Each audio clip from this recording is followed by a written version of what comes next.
Nasa ating linya si Sir L, ang Palace Press Officer, si Undersecretary Claire Castro. Sa Yusek Claire, magandang umaga po sa inyo. Good morning, Yusek! Yes, good morning Lakay, good morning Elaine, at sa lahat ng sumusubaybay sa inyong programa. Magandang umaga po sa inyong lahat. Ayan, maganda pa kayo sa umaga, Yusek, ma'am. Ganda ng damit ni Oo Yusek nga, Claire. ano? Bet ko yan, Yusek. Cool. Oo, gusto ko yung mga ganyan damit. Nakakapanibago. Dati nakapatadyong eh. Mamaya pa magpapatadyong si ganun Yusek ba? Lakay. Yun na, mamaya. Ayan, anong kulay mama isusuot mo, Yusek? Abangan, ang susunod na kabanata, sabi nga ng Ay, Pangulo. maabangan tayo mamaya. Okay, Yusek, ayan, abay, siyempre, inabangan ng bayan ang zona ng Pangulong Marcos mamayang alas 4. Ano po ang asahan natin sa zona ng Pangulo, Yusek Claire, ma'am? Oo, ayoko muna ang pangunahan kung ano Ganun sabihin ba? ng Pangulo, pero Wala bang patikim man kahapon, lang? nung kanyang nag-rehearsal, umabot sa 1 hour and 20 minutes 1 ang, hour. ang kanyang speech. At yung pa ay medyo mabilis pa yon sa pagbabasa, no? Pero sabi nga ng Pangulo ay hindi pa. Kumbaga, kung may pagbabago pa magaganap sa kanyang speech, ay tignan na lang natin mamaya. Ayan, ano ba yan? English, Tagalog o mix? Taglish. Taglis. Usually po, gano'n naman eh. Pero syempre, ayoko pa rin po na masabi ko anong kanyang style, no? Kanyang mga mangyayari po mamaya sa ano. Mas maganda po kasi talagang abangan. Pero meron bang ano rin, Yusek, meron din po bang ganito? Mahiya naman kayo. Ayan, mas matindi ba dyan? Again, sabi ko nga sa staff nyo, hindi po talaga ako magre-reveal ng kahit ano. Opo, pagdating po sa content ng speech ng Pangulo, hindi ko po talaga masasabi. Ini-reveal mo lang yung 1 oras at 20 minutes na Oo. haba na speech. Eh, kasi mape-preempt daw Lakay. Ganun ba yun? Mahirap eh, kasi baka mapangunahan ko pa. Mahirap. Sige, yung suot na lang ng Pangulo mamaya. Ayan. Mag-Amerikana, barong. Ay naku, Lakay, kasi ganito, hindi po namin talaga pinag-uusapan ang suot ng Pangulo. Ganun ba? At ni First Lady, ang dami na pong tatanong sa amin, sa akin. Sabi ko, hindi pinag-uusapan po yan. Ayan, isa pa, ayan, nakailang rehearse ang presidente? Kahapon po yung pinakahuli. At may mga pagkakataon po prior to this, syempre binabasa niya na po rin yung ginagawa niya at tinitignan niya po kung ano po yung dapat niyang baguhin. Pero kahapon po yung yung talagang rehearsal na ginawa ng Pangulo. Ayan, siya mismo ang sumulat, Yusek. Yes, siya po ang sumulat. Pero syempre po, yung mga data po nun, ibinigay po ng ibang mga ahensya. At pipili na lamang po yung Pangulo kung ano yung pinaka pwede niyang mabanggit na accomplishment mamaya at ano pa yung mga maaari pang gawin ng ating pamahalaan. Yusek, may binabanggit. Alam natin na, alam naman po namin na hindi kayo ang nagbanggit nun. Yung patungkol po doon sa earth shaking or kung mayroon ba kayong pasabog mamaya, mayroon ba kaming aabangan, Yusek? Again, no, kasi nakita niyo naman sa mukha ng Pangulo nung huling na-interview siya. Tinatanong siya kung ano maaaring niyang banggitin. Anong sabi niya, di ba? Ang abangan, ang susunod na kabanata. So, tignan natin. Abangan. Siyempre, po ito. So, importante po kay Pangulo yung kanyang mensahe. At importante po rin na alam niya kung ano yung nais niya. At sa pamamagitan ng kanyang mga mensahe, makikita kung ano ba yung dapat niyang tahakin at ano yung dapat niya ring inuutos sa ating mga ahensya ng gobyerno at syempre po sa Kongreso. Matatalaga ba ng sa kanyang zona ang impeachment?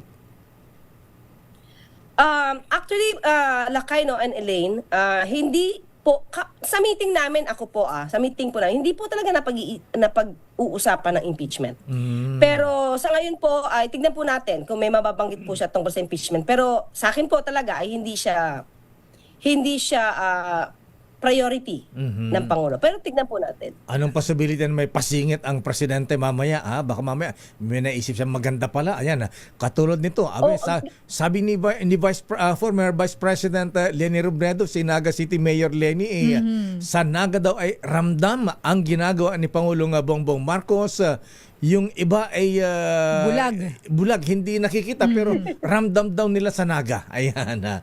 Opo, kaya nga po nakakatuwa po yun, Lakay and Elaine, na dating kumbaga hindi ka aliado ng Pangulo, naging kakompetensya pa sa eleksyon, pero marunong tumingin, marunong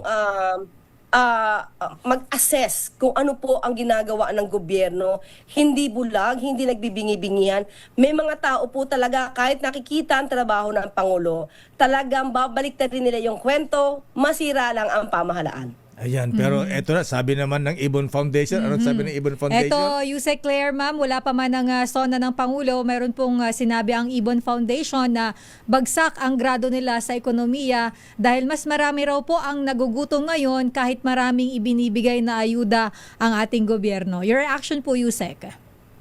Hindi ko po alam kung meron na pong pinisa ang ibon na administrasyon. Kasi parang lagi naman silang negatibo. Nadidinig naman po natin kung ano yung mga hinaing ng ating mga kababayan. Nadidinig po yan ng Pangulo. Pero tandaan po natin, ang krisis sa Middle East, ito po ay isa sa mga naging, actually, ito siguro ang malaking naging factor kung bakit nagkaroon ng pagtaas ng presyo ng fuel. Bakit nagkaroon ng pagtaas ang ibang mga ang presyo ng iba nating mga bilihin? Pero even before, nung nag-start pa lang po itong krisis sa Middle East, nakita po natin kung paano ito tinugunan ng gobyerno, paano ito inasikaso ng Pangulo at ng mga miyembro ng gabinete. Sana nakikita nila ito. At yung pagsusumikap na hindi tayo mapatiran ng supply ng fuel, kahit sabihin natin na tumaas dahil minsan hindi po talaga natin makokontrol ang presyo ng fuel. Pero na-appreciate ba ito ng ibon? Parang wala naman na-appreciate ang ibon sa mga ginagawa ng gobyerno. Lahat laging bagsak. Yusek, ma'am, ayaw po na masira ang beauty. Parang ninyo medyo ngayong umaga. na-high blood si Yusek sa tanong ko. Sorry, Yusek. Hindi. Okay lang yan kasi kailangan din natin iparating sa taong bayan. Ano ba yung nagagawa talaga ng gobyerno? Marami naman po nakakaramdam. Ayan na nga po, mismo si Mayor Leni Robredo, nararamdaman niya. Yung iba po na walang binayaran sa hospital because of the zero balance billing sa mga DOH hospitals at sa mga ilang LGU hospitals. Nararamdaman po ito ng mga pasyenteng nakatanggap ng mga ayuda.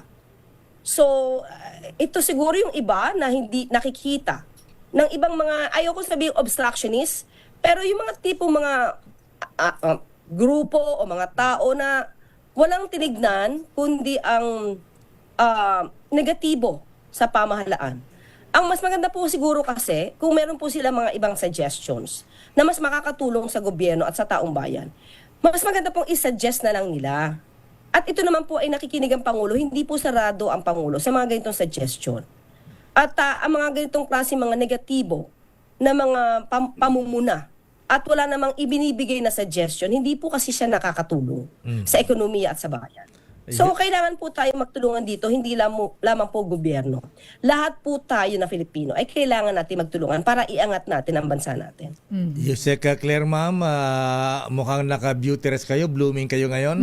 Ayan. Hindi, ilaw po yan. Ilaw. Ang taray naman. Very handy nung pailaw ni Yusek Claire. Yusek Claire, maraming salamat. Ilaw po, secret. Thank you Maraming so salamat. much po, Good Yusek. morning. Good morning. Maraming salamat, Lakay and Elaine. Thank you very much, ma'am. Pala sa Press Officer Yusek Claire Castro.